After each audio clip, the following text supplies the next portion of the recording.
கொத்தரங்காய் பொரியல் பண்ண போகிறோம் இன்றைக்கி நம்ம.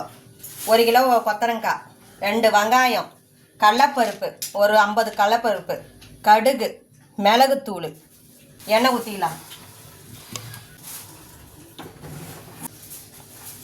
கடாய் வச்சுட்டு 2 டீஸ்பூன் எண்ணெய் ஊற்றினாங்க. இப்போ கடுகு போட்டுக்கலாம். கடுகு பொரிஞ்ச உடனே கடலப்பருப்பு போட்டுக்கலாம்.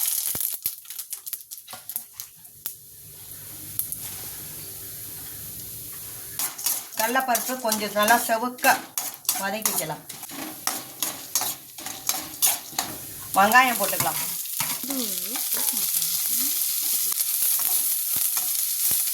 இப்போ கொத்தரங்காயை கொட்டிக்கலாம்.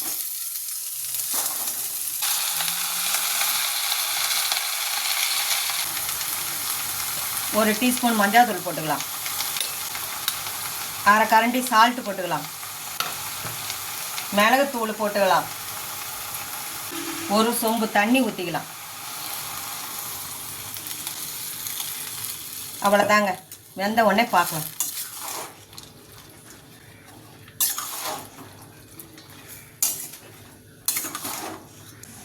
கறிப்பில் போட்டுக்கலாம். பொரியலுக்கு ரெடி ஆகிடுச்சு பார்த்தீங்களா? இதுதான் நல்லாயிருக்கும். சாப்பாடுகள் எல்லாம் பேசிட்டு சாப்பிட்லாம். நல்லா சூப்பராக இருக்கும். சாப்பிட்டு பார்த்து சொல்லுங்கள். நன்றி, வணக்கம். ஆதரவு கொடுங்க.